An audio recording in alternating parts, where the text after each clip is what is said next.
Bible कहेले कि पाप का मजूरी तो मृत्यु है, मगर परमेश्वर का वरदान हमरी प्रभु यीशु मसीह में अनंत जीवन हवे। हमनी का ऐसन काम कैले बनी जा जवन परमेश्वर के नाखुश करेला, जवन हमनी के दंड भोगे वाला पात्र बनौले बा। मगर बाइबल अनंत जीवन की ओर एगो सुघर रास्ता प्रस्तुत करेला। TWR इंडिया से प्रसारित कार्यक्रम जिंदगी की राह यही अनंत जिंदगी की खोज में चले वाला एगो कार्यक्रम है। कृपा करके सुनी देखें ताकि परमेश्वर आपकी जिंदगी में आपका रास्ता बतावे वाला ठहरस। हाँ मित्र, यशाया की 14वां अध्याय एगो नया भाग के साथ शुरू भइल बा। एकरा में उल्लेख बा परमेश्वर के इस्राएल पर शुरू कृपा दृष्टि के। ई मिलेनियम युग ह, शांति और आनंद के युग। परमेश्वर यहाँ इस्राएल के ओहनी लोग के जमीनी पर बसा रहल बाणे और ओहनी लोग के उनका देश में स्थापित कर रहल बाणे। भाई बहन, तो एकरा बारे में रुआ पवित्र शास्त्र बाइबल बड़ा साफ साफ बतावेले। मित्र, ई एगो अपूर्ण भविष्यवाणी है। ये पद में उल्लिखित ई राष्ट्र अन्य जाति लोग हमें इहे आन जाति खुद इस्राएल के ओहनी लोग के देश में पहुंचावे के प्रबंध करी हैं, अर्थात सब अरब राष्ट्र इस्राएल के खुद ओहनी लोग के स्वदेश में पहचाने के पहल करी हैं। अब तक तो ऊ इस्राएल खातिर सबसे बड़ सिर दर्द बनल बा, पर मिलेनियम में ना। यूरोप और अन्य राष्ट्र यहूदी सब के साथ कैसन दुर्व्यवहार कैले, अमानवीय व्यवहार, पर तब ये सब ना हुई। यहूदी सब के प्रति राष्ट्र की घृणा तब समाप्त हो जाई। अब ही तो ये नइखे हो रहल, पर मिलेनियम राज्य अपना साथ एह नबूवत के पूर्णता साथ ले जाई। श्रोता मित्र भाई बहन, तो एकरा बारे में और ज्यादा से ज्यादा जानकारी खातिर रुआ हमरा संगे अपन पवित्र शास्त्र बाइबल निकाल ली। यशाया नबी की किताब 14 अध्याय के 3 पद एह तरी से बता रहल बा। जौना दिन यहोवा परमेश्वर तोहनी लोग के पीड़ा और घबराहट से और ओह कठिन श्रम से जौना से तोहनी लोग दास रह आराम दिहे। मित्र, कैसन यातनापूर्ण समय हई यहूदी सब खातिर, पर अभी का बा? अभी तो उन्हीं लोग के क्लेश काल और फिर महाक्लेश काल भी होखे के बा। आज उन्हीं लोग सतत भय के वातावरण में निवास कर रहल बाने लोग। यदि आज रुआ उहवा जाई तो उस सब क्षेत्र मजबूत आधुनिक हथियार सबसे सजावल सैनिक सबसे धौले भूभाग ह। भय, आशंका, अविश्वास, घृणा, बदला के भावना ई सब ओ भूभाग में समाइल बा। मित्र, 4 पद एह तरी से बता रहल बा। हम एह पद के रुआ सामने पढ़ल बनी। ओ दिन ऐसन होई कि तू बेबीलोन के राजा पर ताना मार के कहब, अत्याचारी कैसे रुक गइलन, ओकर जलजलाहट कैसे जात रहल। मित्र, यहाँ बेबीलोन इस्राएल के सब दुश्मन के अगुवाई कर रहल बा, जौन की बेबीलोन के मुख्यालय में जमा बने। बेबीलोन इसराइल के प्रति क्रीड़ा में पुराना अग्रणी रहे। प्रभु परमेश्वर दुष्ट सबके सोटा से तथा शासक सबके ओह राजदंड के तुर डालने, जौना से जाति जाति के जलजलाहट में लगा के मारल जात रहे और राष्ट्र सबके दमन रोष और हिंसा से कईल जात रहे। मित्र, इ पद महाक्लेश के अंत में आखिरी न्याय के विषय उल्लेख कर रहल बाणे। यह पृथ्वी के न्याय होखल बहुते जरूरी बा। अन्याय बहुते अधिक बढ़ चुकल बा। केहू के त न्याय के पहल करे के बा। कैसन हर्ष के विषय ह कि न्याय के उत्तरदायित्व ना त हमरा के दिहल गइल बा और ना कोनो आदमी के।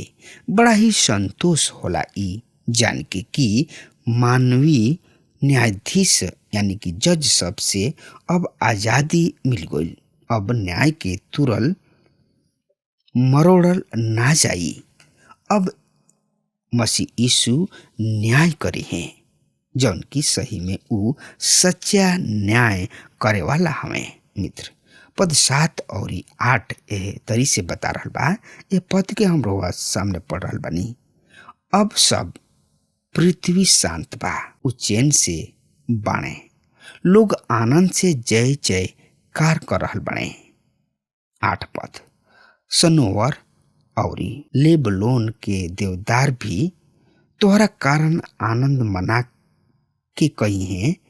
जब से तू गिरा दिहल गुला तब से केहू हमरा के काटे ना आवेला। मित्र, ई भावी भविष्यवाणी है।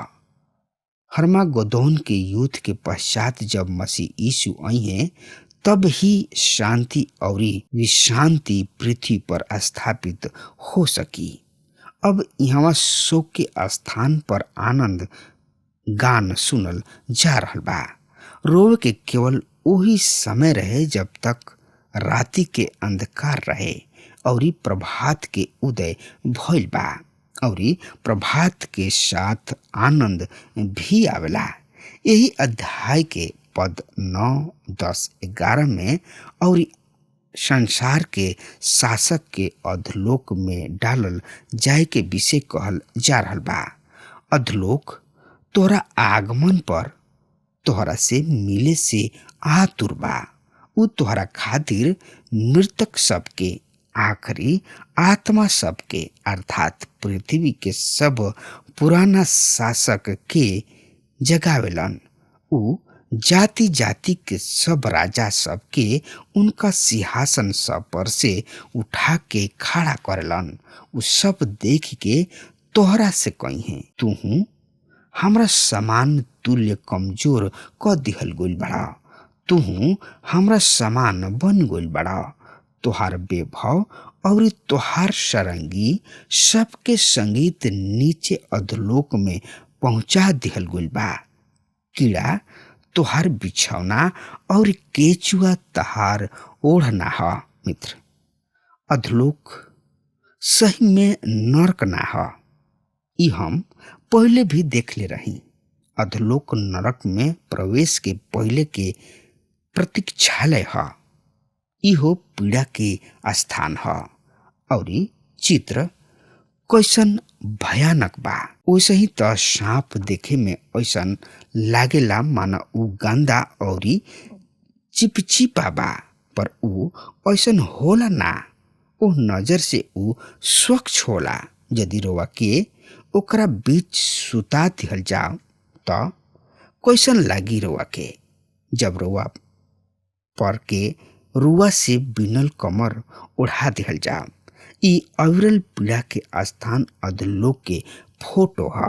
उ कभी ना होखे वाली यातना के स्थान ह, पर ई केवल नरक के रिसेप्शन ह, वास्तविक नरक ना।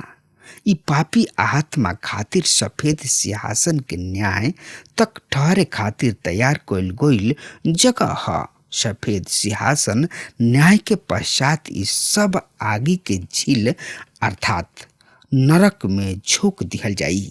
उहवा कोनो ऐस ना होई, कोनो राजसी दिखावा ना होई, कोनो संतावना भी ना होई।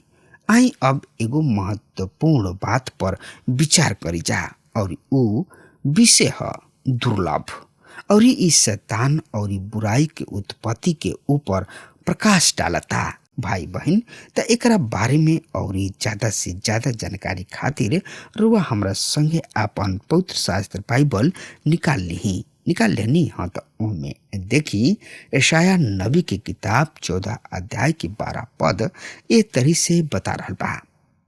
हे भोर के तरई, हे उषा काल के बेटा, तू आकाश से कैसे नीचे गिरला, तू जवन की जाति जाति के निर्बल बना दिहला।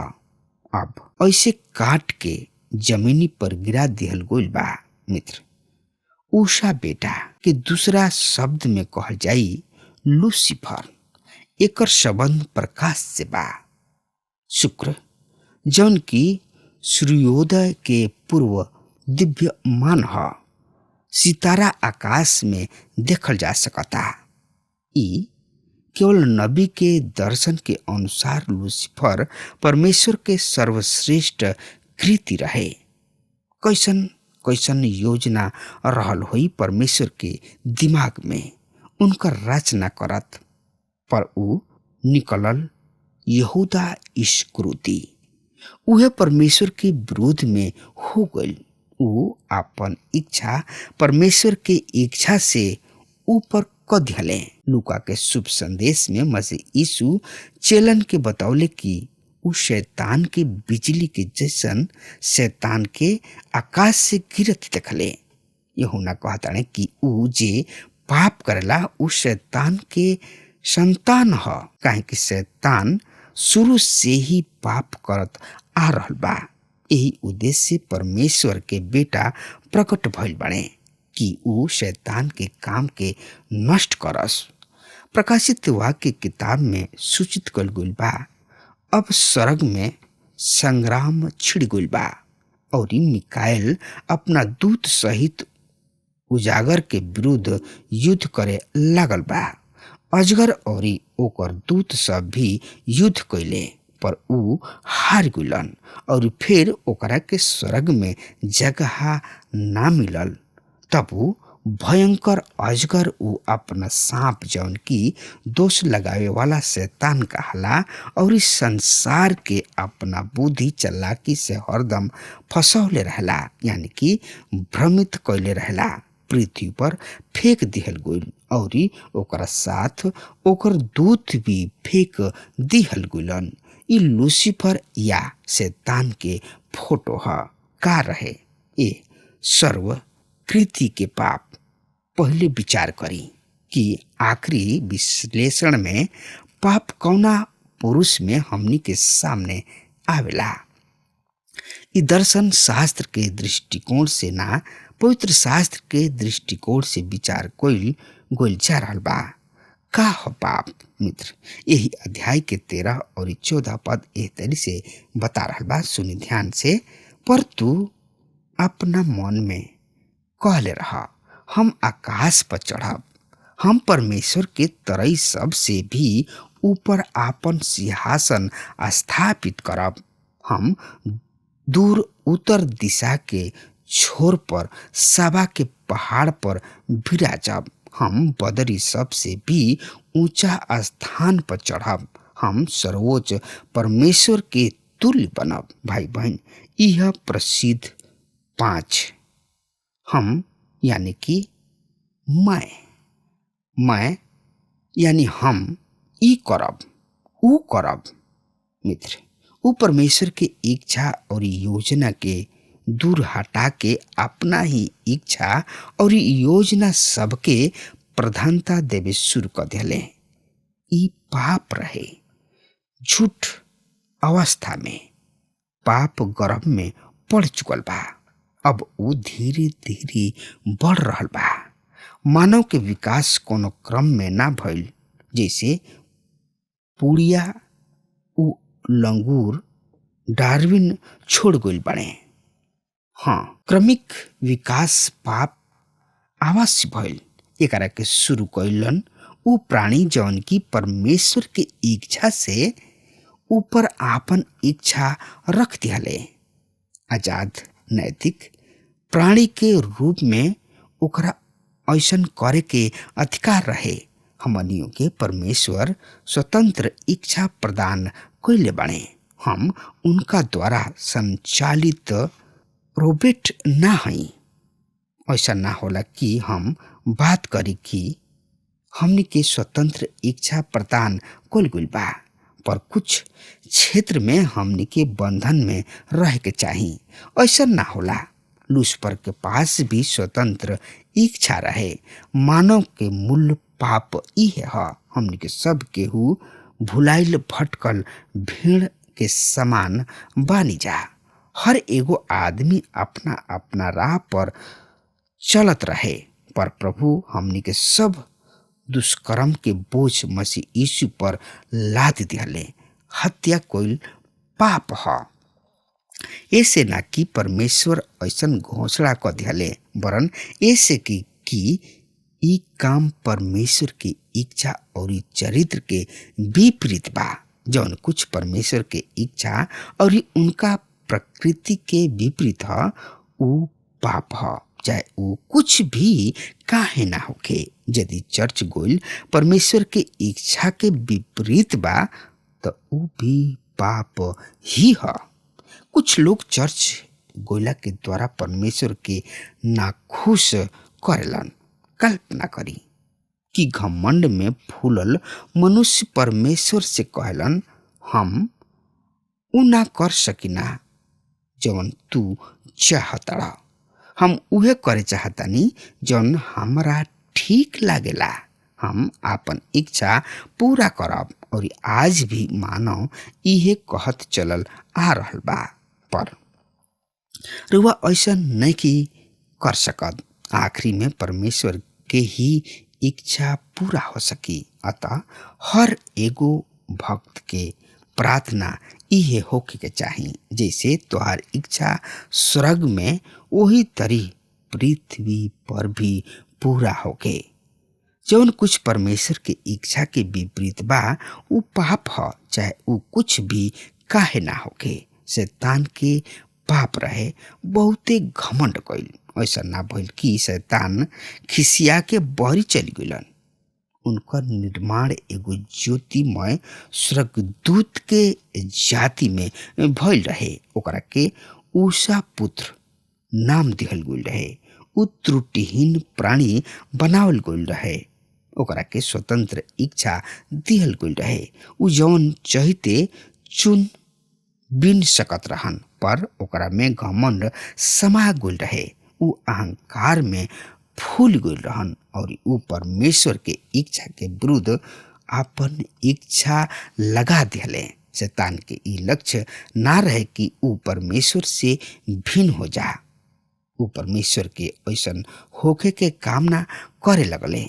अतना ही ना, ऊ तो खुद परमेश्वर बन जाए के कामना करे लगले और योजना बनावे भी लगले। ऊ आपन इच्छा परमेश्वर के इच्छा से ऊपर राख दिहले। यदि कोनो प्राणी परमेश्वर के इच्छा से अधिक प्रधानता अपना इच्छा के देले, ऊ उहे करलन जौन की शैतान कइलन।